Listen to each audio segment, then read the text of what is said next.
사사기 12장 내용은 지난주에도 말씀을 조금 여러분들이 접해서 이미 이해를 좀 하고 있습니다. 사람은 염치를 아는 사람과 모렴치한 사람이 있습니다. 참 모렴치한 사람은 굉장히 바꾸기가 힘듭니다. 염치를 몰라요.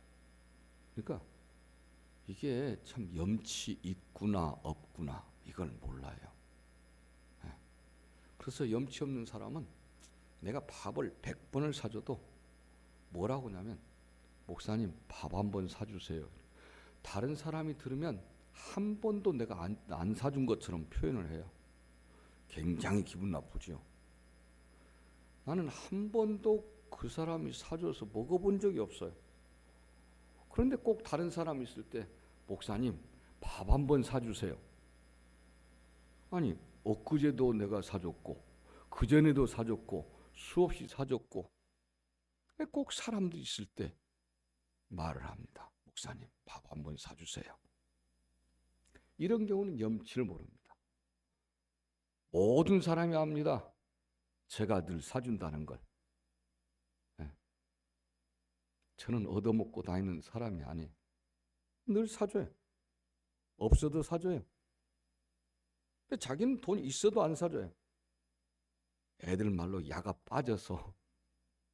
근데 그 차원을 넘었어요. 이건 염치로 가야 돼. 철학 세계로 가서 이 의식 구조가 뭐냐면 염치를 모르는 사람. 염치라는 걸 아예 그런 단어를 접해본 적도 없는 그런 모습이에요. 그리고 그 사람을 이제 겪어봤던 많은 사람들이 저 사람은 염치 없는 짓을 저렇게 해. 염치 없는 말을 저렇게 해. 라고 다 알고 있어요. 그러니까 저 사람이 지금 말한 그것은 전혀 담을 필요가 없는 말이다. 이렇게 생각하죠. 그런 염치 없는 사람들이 엄청 많습니다. 엄청 많아요. 저는 염치 없이 밥 못 먹고 염치 없이 컵 못 마시고 염치 없이 얻어먹기가 싫은 사람이고 염치 없는 것을 되게 싫어합니다.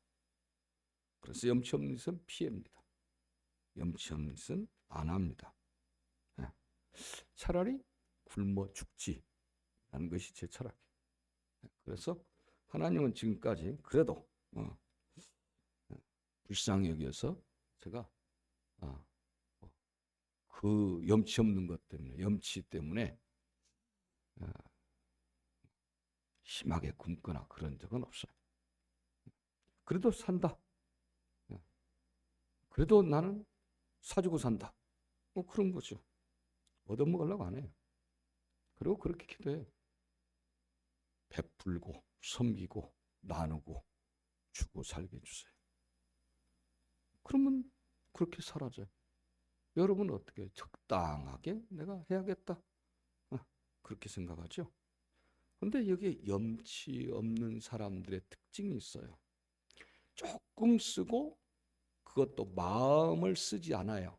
마음을 담지 않고 조금 쓰는데 다른 사람이 다 알도록 써요. 경제적인 효과죠. 그 경제 원칙에서는 최소 비용으로 최대 효과를 거둔다는 말이 경제의 용어입니다. 굉장히 경제적인 사람이죠.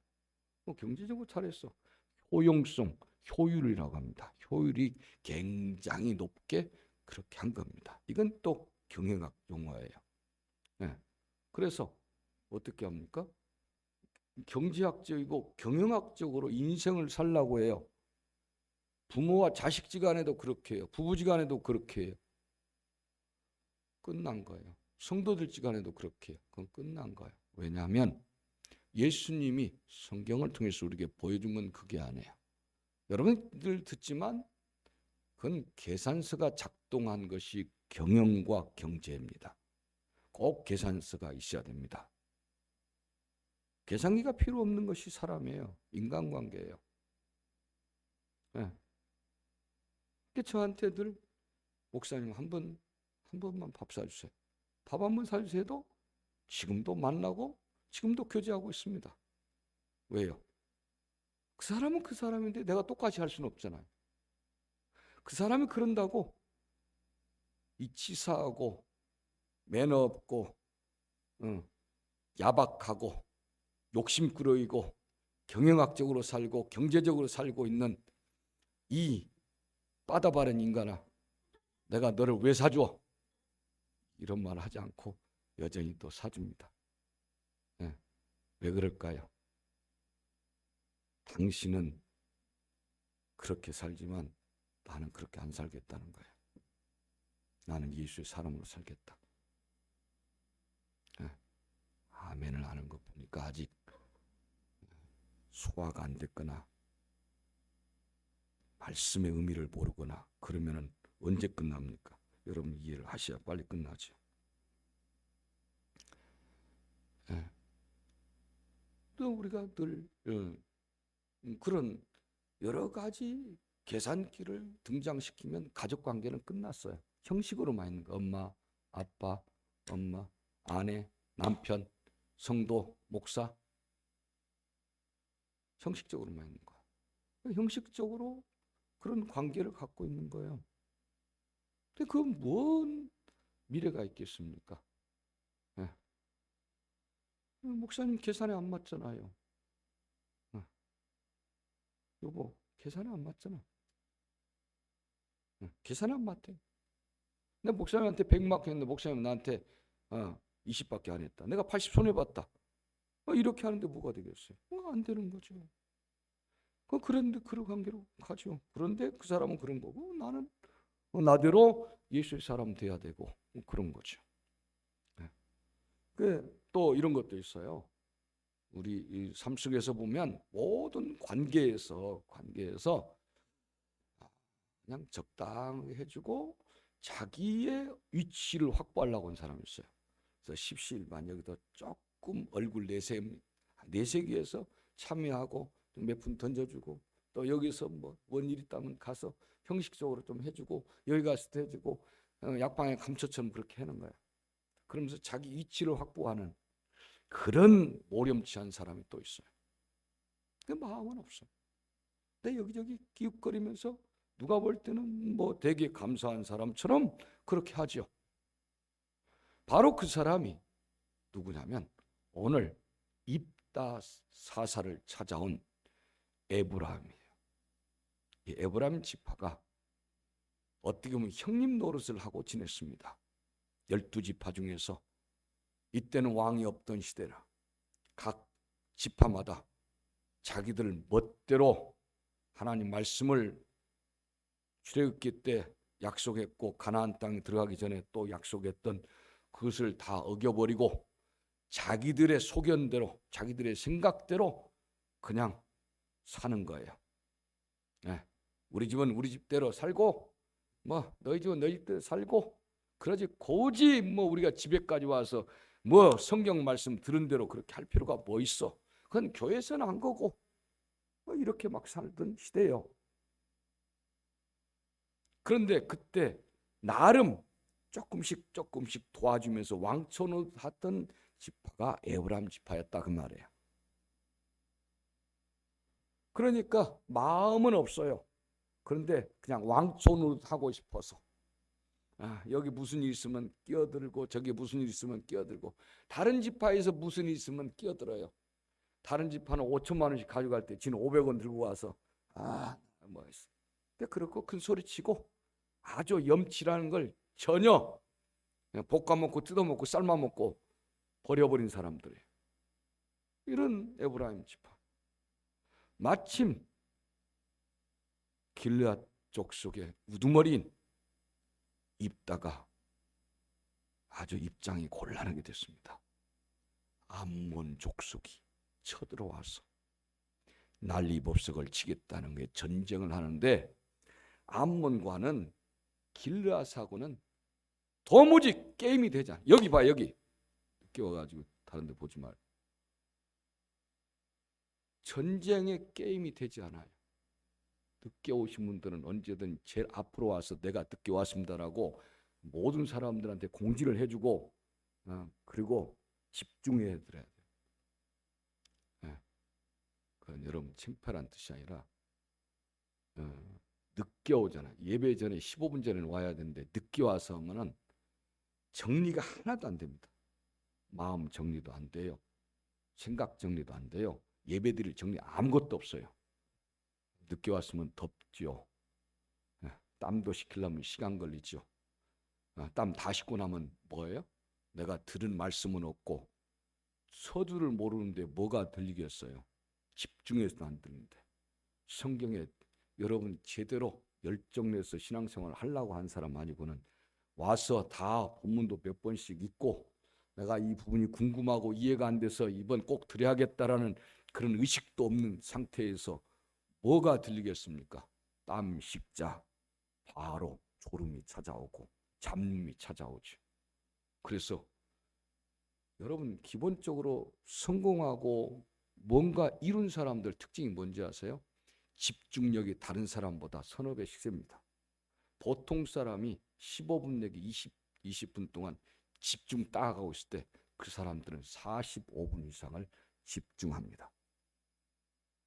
차이가 나요. 그러나 집중이 안 돼요. 뭐 정서불하는 사람처럼. 똑바로 보고 못 있어요. 그래가지고 무슨 공부를 하고 무슨 연구를 하고 뭔 생각을 깊이 갖고 뭘 이룹니까? 아니에요. 그럴수록 집중하기 위해서 늦게 오시면은 창피한 게 문제가 아니라 내가 집중하기 위해서 제일 앞으로 오시라 그런 말을 한 겁니다. 예. 여러분 늦게 오신 분들 상습적으로 늦은 사람 늦으니까 시간이 남아도 그 시간에 맞춰야 늦은 시간에. 그러니까 전혀 창피할 필요도 없고 그게 염치를 거기다가 사용할 필요도 없어. 그러나 원한 건 뭐냐면 여러분들이 와서 그렇게 앉았다가 가는 것이 습관화되면 여러분 신앙은 그걸로 정착된다는 사실이에요. 네, 그래서 똑바로 보시고 나를 똑바로 보세요. 네, 나를 보시라니까. 네. 볼 게 뭐가 있어요? 의자 다 똑같은 의자인데 여기를 보세요. 네, 여기를 보세요. 그래서 제가 이런 말을 안 하려고 빨리 코로나 끝나면 영상 안 하려고 하는 거예요. 그대로 나가니까.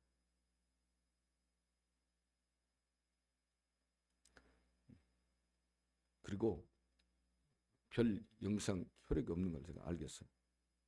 그리고 영상으로 예배 드린다는 것은 의미가 없어요. 예배도 아니고 이것도 아니고 그래요. 그 예배는 내가 하나님 전에 가서 나를 사로잡아 하나님 앞에 제사로 드리는 것이 예배예요. 원론적인 예배는. 뭐 그럴싸한 이론을 갖다가 끌어다가 붙이고 그러겠죠. 그러면 그 말이 논리적으로 맞는 것 같겠죠. 그러나 성경적으로 가보라 이 말이에요. 성경으로 들어가 보라니까요. 내가 원하는 이론을 펼치기 위해서 성경 한 구절을 갖다가 거기다가 꾸어 맞히게 하면 안 되고 성경 속에 내가 들어가 보라 이거지. 그럼 성경은 뭐라고 말씀합니까? 전혀 다른 결론이 나와요. 자, 아무튼 집중하세요. 집중하셔서 여기 보고 목사님 인물이 따라주면 내가 그 정도는 아니에요. 하나님 나를 그 정도로 아주 여러분 눈에 피곤할 정도로 저를 그렇게 피곤하게 만들어 놓지는 않았으니까 자세히 보면 옛 할머니들이 저한테 제가 어렸을 때 얘기해요. 옛 할머니들이 뭐라고 저한테 하냐면 너는 볼수록 균이 있다. 그래서 병균인 줄 알고 할머니가 돗배기를 안 쓰셔서 그런가? 저 어렸을 때 병균인가? 그런 생각. 그 병균이 아니라 볼수록 매력이 있다. 그런 걸 자세히 보세요. 그러면 매력이 있어요. 제가 늙었지만 그래도 있어요. 예. 있는 부분 분명히 있으니까 제가 잘 먹어뒀어요. 점심도 잘 먹고 그래서 괜찮아요. 예. 잘 들으시라고. 예. 그러니까 저 어렸을 때고 여러분 어렸을 때고 비교하면 너무 황당한 거예요. 예. 그런 늘 마루에서 무릎 딱 꿇고 처음부터 끝까지 옛날 목사님들 찬송도 많이 하고요. 설교 보통 1시간 이상씩 다 해요. 다 길어요. 예. 끝까지 해요. 다 무릎 꿇고. 어떻게 하는지 이런 의자 처음에 구경했을 때 깜짝 놀랐어요. 예. 도시교회 몇 교회만 그랬어요. 나머지는 다 무릎 꿇고 예배 드렸죠. 방석은 어르신들, 할아버지들만 차지한 거죠. 어디 방석을 깔고 앉고 그래 못했죠. 자, 그런데 지금은 조건이 좋다고 되는 게 아니라 여러분은 하나님 앞에 드려야 참 예배가 됩니다. 여러분들은 예배 드린 것이 아니라 때로는 보면 감상하고 있다는 생각이 들어요. 예배는 나를 죽여야 합니다. 나를 죽이는 거예요. 십자가를 걸머지는 시간이 죽으려고.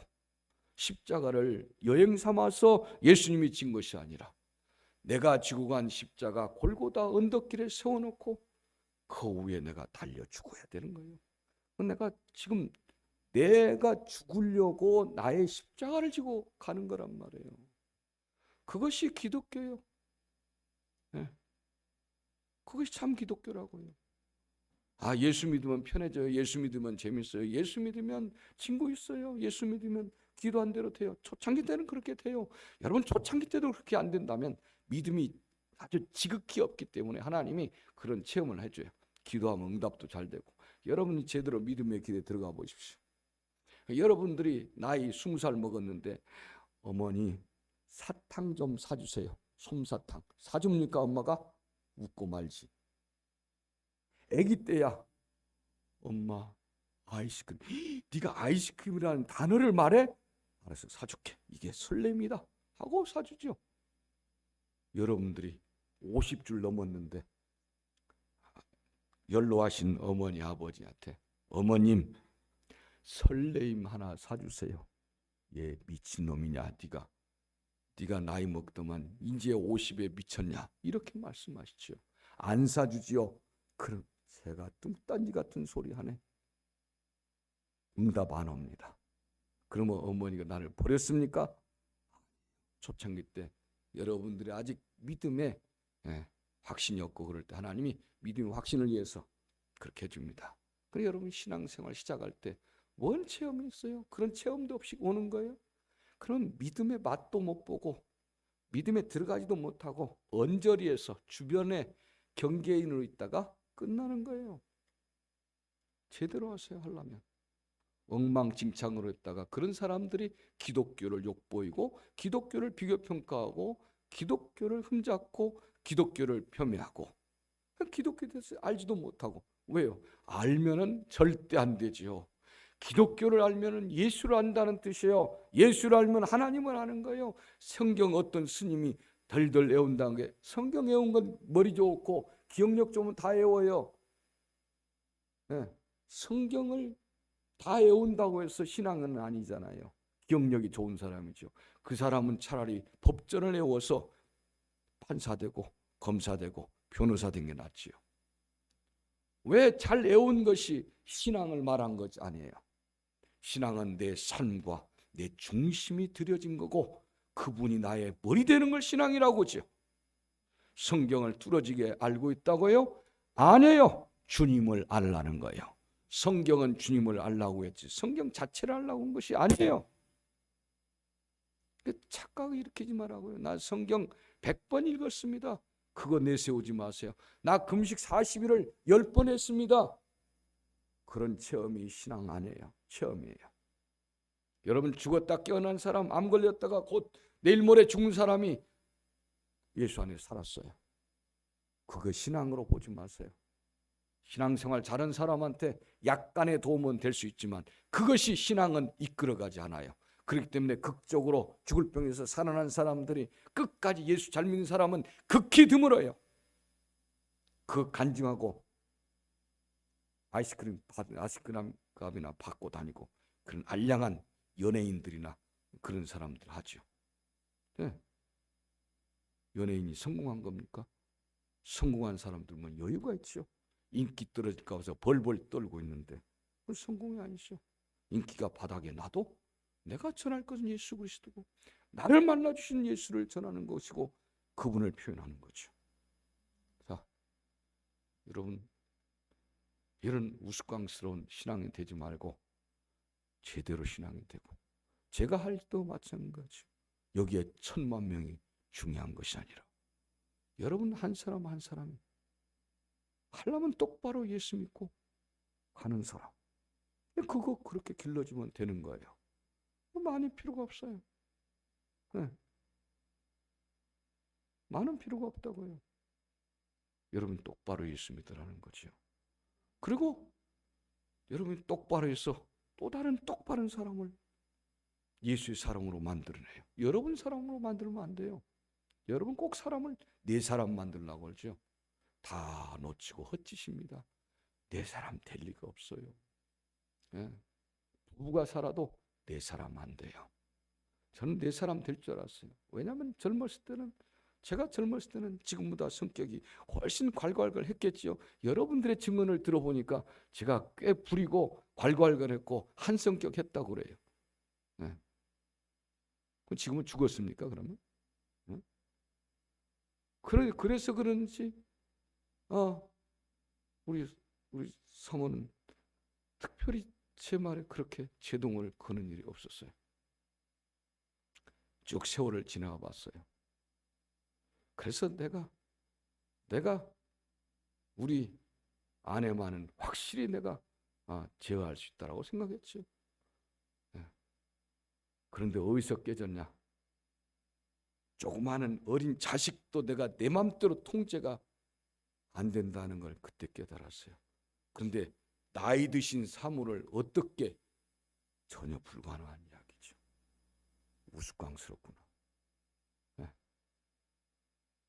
아니 벌써 애들이 초등학교만 들어도 부모 말을 더 무시하는데, 거기에 비하면 자기 아내는 훨씬 더 잘 들어준 거예요. 자식들에 비하면. 동의가 안 되세요? 남편들? 진짜 그래요. 네. 자식은 자기 아내의 10분의 1도 안 들어줘요, 부모 말. 네. 근데 나이 먹어가지고 내 말 들어주는 그 부인은 대단한 거죠. 네. 말을 못하고 저렇게 대답들을 못하고 훨씬 위대하다고요, 제가 보니까. 예. 근데 뭘 내 사람 만들어요? 그러면 내 사람 아니다는 걸 증명해. 자식도 내 사람이 아니고 아내도 내 사람이 아니다는 거예요. 예. 내 사람은 내가 원하는 대로 작동이 돼야 내 사람이거든. 안 되는 거예요. 안 돼요. 절대 안 돼요. 근데 여러분 성도끼리 내 사람 만들라고요? 그거 집어치우세요. 그거 착각하고 있는 겁니다. 우리가 사람을 만드는데 어떤 사람 만드냐면 예수의 사람 만드는 거예요. 그러면 오래 가요. 영원히 가요. 예수의 사람 만들면 나도 예수의 사람, 저 사람도 예수의 사람, 예수 안에서 늘 만나요. 오래 갑니다. 근데 여러분들은 머리 써서 노력을 해서 알량한 몇 푼 가지고 내 사람 만들려고 하는데 다 헛짓이에요. 예수의 사람 만드세요. 여러분도 예수의 사람 되기를 바랍니다. 아멘. 자, 이 염치 팔아먹은 이 에브라임이 그만 간섭하고 싶은데 입다란 길르앗 족속의 사사가 암몬과 전쟁에서 백전백패할 수밖에 없는 그런 상황에서 입다가 어떻게 했냐? 100% 치도록 돼 있어요. 군사력이나 모든 게. 그래서 하나님 앞에 소원 기도를 드리죠. 내가 전쟁에서 이길 수 있도록 하나님 도와주세요. 이길 수 있도록 도와주시면 제가 저를 맞이하는 승리하고 계승가를 부를 때 내 사랑하는 누군가가 나를 전쟁에서 끝나고 돌아왔을 때 맞이하는 사람을 하나님 앞에 드리겠습니다. 이렇게 했습니다. 자기 사랑하는 길르앗 족속들 생명을 내걸고 그 말이에요. 지금 입다는 내가 죽기를 각오하고 전쟁이 임하는데 하나님이 해주세요. 이 싸움을 하나님이 해주세요 한 겁니다. 그래서 저는 이 생명을 내놓았습니다. 하나님, 나의 소원을 들어주세요. 이렇게 가서 싸웠어요. 근데 기가 막히게 이겨버렸습니다. 암몬을 이겨버렸어요. 그래서 전쟁에서 돌아왔어요. 전쟁에서 막 빵빠레를 울리면서 이제 길앗으로 돌아오고 있는데 사람들이 너무 기뻐서 막 달려옵니다. 입다사사한테 사람들이, 군인들한테 막 달려와요. 온 시민들이. 그런데 제일 앞장서서 달려온 사람이 하나밖에 없는 자기 딸이었어요. 외동딸. 어째서 너냐? 입다는 너무 서글펐어요. 그래도 하나님과 약속이라 그 딸을, 그 외동딸, 시집가지 않는 그 딸을 하나님에 바쳐줍니다. 길르앗의 많은 여인들이 그 외동딸 처녀가 죽어가는 그 모습 보고 통곡을 했습니다. 그리고 돌담을 싸서 기념하게 됐지요. 그런데 그 딸도 기특해요. 아버지가 그렇게 약속했다면 제가 기꺼이 죽어드리겠습니다. 참 멋있지요. 아빠가 미쳤어? 지금 같으면 난리 나겠지요. 내가 볼 때는 심청이 언니 정도는 되어 보인다. 심청이 원조라.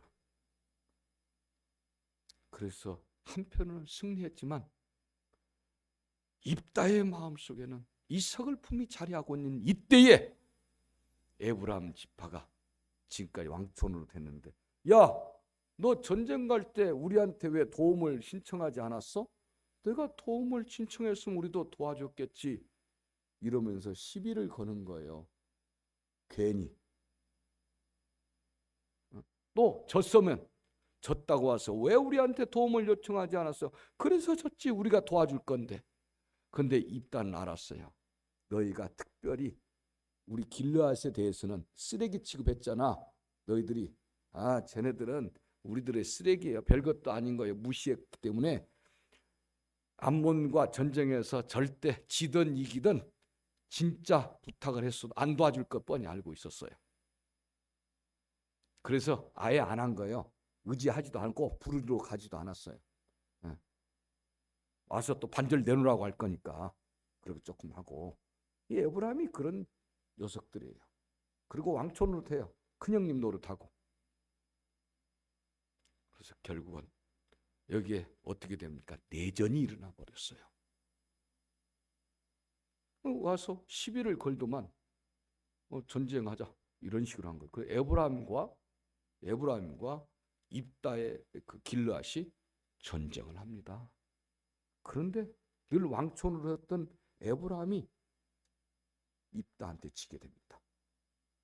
전쟁에서 길르앗한테 너 삼류야, 쓰레기야, 뭐 그렇게 했는데 이 쓰레기들이, 자기들이 쓰레기라고 불렀던 이들이 왕초를 이겨버려요.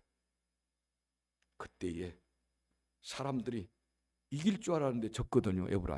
에브라임 사람들이 도망치기 시작합니다. 도망치는데 길르앗 군인들이 요단 나루터에 딱 노량진 그 앞에서 딱 지키고 있습니다. 한강 못 건너가게. 한강을 건너려면 배를 타고 건너야 되는데 딱 이 사람들이 수만 명이 4만 5천 명 가까이 그쪽으로 옵니다. 배를 타고 건너야 되는데 그건 어차피 노량진 입구에서 한강 고수부지로 건너가야 되는데 딱 오니까 뭐라고 하냐면, 우리가 밥 지어 먹을 때 그걸 뭐라고요? 껍데기 벗기면 쌀이라고 그러죠. 쌀 해봐. 쌀 해봐. 그랬더니 한 놈씩 더 이리 와. 그러고는 이 사람들이 변장을 했어요. 전부 다. 에브라임 군들이, 도망친 놈들이 변장을 해가 오는 거예요. 그래가지고 마치 길르앗 평민처럼 딱 오는 거예요. 그러니까 머리가 좋죠. 핀란드에서 그런데요. 뭐라고 하냐면 쌀 해봐. 그랬더니 쌀 이러고. 알죠 여러분? 네. 쌀 해봐. 그러면 쌀하고. 그래가지고 거기서 다 들킨 거예요. 다 들켜가지고 거기서 쌀 했더니 살 하면 다 죽여버렸어요. 거기서 4만 5천 명 이렇게 해서 죽였습니다. 예.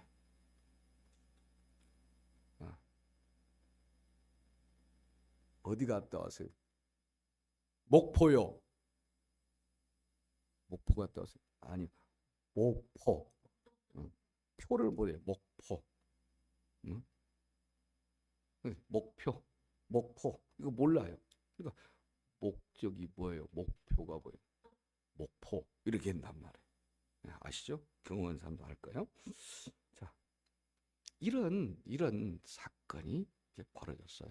이런 사건이 벌어지고 그 다음 이야기는 지금 뭔 이야기냐면 그 다음에 이렇게 해서 입다의 선지자가 죽고 그 다음에 입산이 나왔고 입산은 자녀가 남자 딸 30 아들 30 그 다음에 엘로이 나왔고 그 다음에 압돈이 나왔고 압돈은 아들이 친아들이 40명 손자가 30명 그래서 70명이 얼마나 부자로 잘 먹고 살았던지 그리고 이들이 어린 나귀를 타고 아주 귀족처럼 살았더라.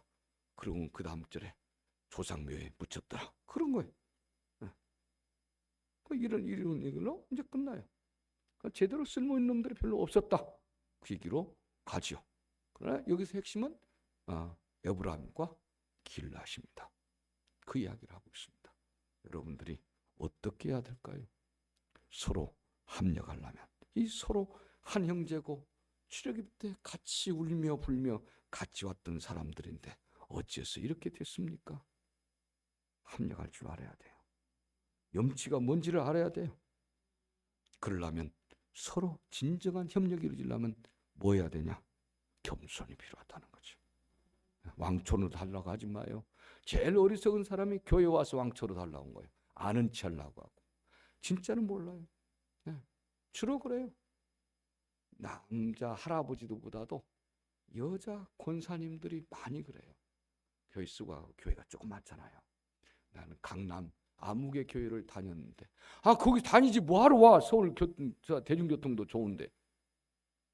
굳이 자기가 볼 때는 콧구멍만한 교회라고 표현을 그렇게 해요. 하나님 내가 이 콧구멍만한 교회에 섬기려고 왔어. 그럼 당신은 콧구멍은 코딱지만큼도 안 되는 건데 뭐하러 왔습니까? 코딱지도 너무 크지. 하나님 이 코딱지만한 교회 목사님 얼마나 힘들겠습니까? 힘 안 들어요. 은혜가 없어서 그러지. 그러니까 이 교회를 도우려고 왔습니다. 그게 사명이에요? 가 예수나 전하란 말이에요. 그러고는 와서 난치를 하고 또 그냥 무슨 기부인처럼 그냥 뭐 머리를 볶고 뭐 들어댔다가 뭐 자존심을 사왔다 별걸 다 하고 집에 있는 걸 다 어디 고물상 갈 걸 다 차고 나오고 걸고 나오고 붙이고 나오고 다 그렇게. 그럼 한 달쯤 하면 얼마나 피곤해요. 그렇죠? 그러고는 그러죠. 목사님 일로 와 보세요. 왜 이러지? 아주 교만하죠. 그러면서 섬기겠다고 그래요. 그러고는 이 사람이 똑바로 말씀을 듣기 시작합니다. 권사가. 하나님 말씀 알게 됩니다. 가만히 들어보니까 생김새와 이게 처음에 만났던 것과 달라요. 갈수록 보니까 자기보다 실력도 월등하지. 말씀을 내가 보니까 몰랐지. 말씀을 알고 목사님 실력을 조금씩 확인하고 보니까 초라해. 이렇게 된단 말이에요. 이게 대부분의 사람들. 그래서 자기가 볼 때는 똑똑한 줄 알아요. 내가 볼 때는 별거 없는데 똑똑한지 않은 거. 그냥 우습죠. 근데 다들 그런 식으로 하니까 그래 봐라. 그래 봐. 더 그래 봐. 그렇게 하고 있는 거죠. 그럼 뭘 철학을 이야기든 역사를 이야기든 성경을 이야기하든 뭘 안 가. 슬쩍 꺼내놓으면 딴 이야기하죠. 부동산 이야기하거나 떡 이야기하거나 뭐 미용 이야기하거나 아파트 이야기하거나 그런 이야기로 싹 빠져나가 버려요. 아, 그러면 미천이 없구나. 금방 알죠. 그러면서 뭐 있는 척을 얼굴로 하지 마세요. 얼굴 피부 좋다고 그걸로 똑똑하고 그것으로 지혜롭고 그런 건 아니니까. 이거 찾다고 해서 저는 이거 찾으만 하고 그러잖아요, 여러분. 금반지, 은반지, 백금반지 그런 거 하지 말라고요. 몸에서 전부 다 혈관으로 들어간다는 거.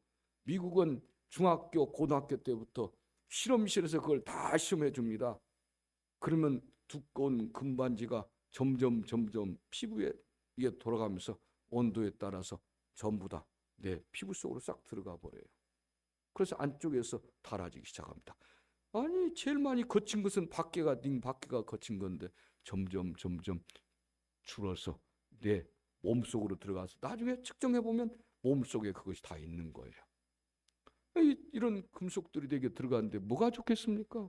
그런데 더군다나 더 잘 들어가라고 피어싱까지 배꼽도 하고 귀도 하고 다 하고 있어요. 불쌍해. 얘네들은 보면 학교에서 미국도 학교에서 수업 제대로 안 들은 애들이에요. 그래서 수업 시간 하거든요. 그거 들고 나면 정남이가 떨어져 이런 거 안 하지요. 이것도 이만한 거, 뭐 부처님이나 그런 거나 이런 달고 와서 폼 내고 그러면 아이고 참 모르시는 분이구나, 한심하구나 그러죠. 그게 뭐 똑똑하고 잘났습니까? 제가 볼 때는 굉장히 어리석지요. 여러분 그렇기 때문에 어디 가든지 겸손하십시오. 겸손이 필요해요. 겸손해야 돼. 뭔 왕천을 한다고 하고 있어요. 이것저것 간섭이 나고 그냥 이름 없이 빚도 없이 도와주세요. 뭐 한다고 하면은 광고하면 그 주최한 사람한테 가서 도와주면 되잖아. 이름 없이 빚도 없이. 내가 했어요. 뭐 무슨 필요가 있어요 그게. 예, 주님은 다 아시는데. 예? 주님은 알잖아요. 그러면 되지요. 예. 무명시로 하세요. 어떤 사람 무명시로요. 근데 이름을 무명시 이렇게 써놨어요. 홍길동이라고 안 쓰고 무명시로 하세요. 그랬더니 헌금을 하는데 무명시 이렇게 놨어요. 근데 여러분의 필체를 제가 거의 다 알아요. 얼굴은 잘 모르다 필체를 하니까. 누구 글씨인데 이름을 왜 무명시라고 썼냐. 주인 대충 알아요. 글씨의 주인, 글씨체를. 자, 아무튼 우리가 여기서 지금 하고 있는 것이 같은 운명 공동체로 지금까지 왔는데 왜 이렇게 내전이 있냐? 왜 이렇게 집안 싸움이 됐느냐? 나는 저 사람을 세우고 협력하기에 있다라는 존재를 아셔야 된다는 거예요. 부부도 마찬가지예요. 협력이 안 되면 싸움판밖에 없어요. 여러분 그러잖아요. 아, 내가 협력해서. 그래서 우리는 뭐라고 그래요? 배필. 또 반려견이 아니라 반려자. 이렇게 이제 뭐예요? 내 반쪽. 나도 반쪽이고 두 사람도 반쪽에서 온전하게 이루어가는 거예요. 협력이 돼야 되거든요. 그래서 겸손이 있어야 된다.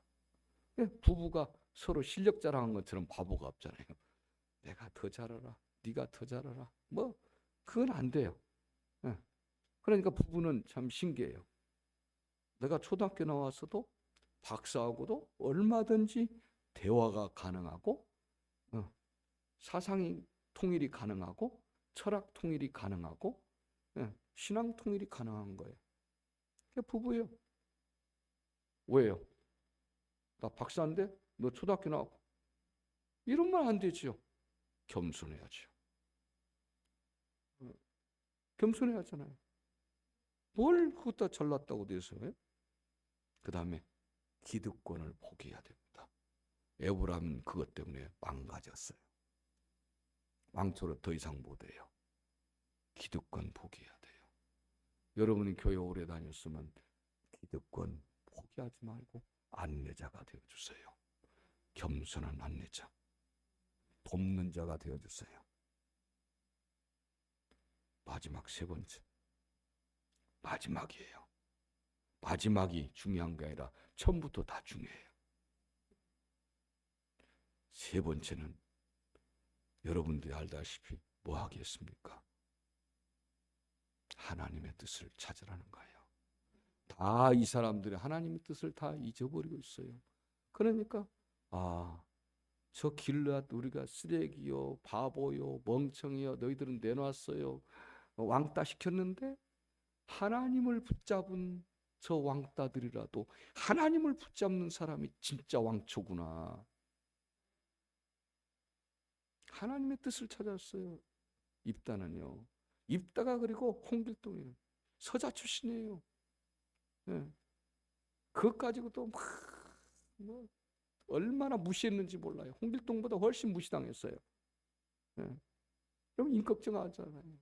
꼭 우리나라는 대단한 인물들은 한결같이 그래요. 김유신도 그러잖아요. 예. 내가 어째로 적자로 장자로 태어나서 이런 혜택을 아니라 우리나라는 특별히 그런 사회적인 그런 정서를 반영하는 것들이 있어요. 그러니까 그 허진 동의보감 쓰고 홍길동전 갑자기 생각이 안 나. 누가 썼는지 갑자기. 홍길동전은 홍길동이가 썼나요? 허 허균 그렇죠? 네, 그런 것 같아요. 허씨들 유명한. 이런 사람들이 쓸 때는 그때 상황을 그래서 썼듯이 마치 춘향전이나 그런 것처럼 그래서 그런 어떤 사회적인 그런 문화가 정신이 풍만했을 때에 기록된 거예요. 그런 적서 차별이 심했을 때 그려놓은 그런 글들입니다. 아무튼 그런 걸 떠나서 여러분들이 예수쟁이라면 적어도 서로 내전을 일으키지 말라는 거예요. 집안 싸움 하지 말라는 거예요. 교회 안에서 구역 다툼도 하지 말고 구역 안에서도 다툼도 갖지 마라. 내가 저 사람을 내게 붙여준 것은 저 사람을 협력하라고 있구나. 겸손으로 하나님 뜻을 찾고 더 낮은 마음으로 내가 기득권을 포기하고 당신 이제 왔잖아. 나는 옛날부터 30년 묵은 용이야. 이렇게 하지 말고요. 뭐 개뿔도 무슨 용이 무슨 의미가 있어요. 아무런 의미가 없잖아요. 이무기만 또 못하는 거지요. 자, 그래서 서로 멋진 협력하는 사람 하나님 기뻐할 줄 믿습니다. 우리 다 같이 한번 기도하고 마치도록 하겠습니다.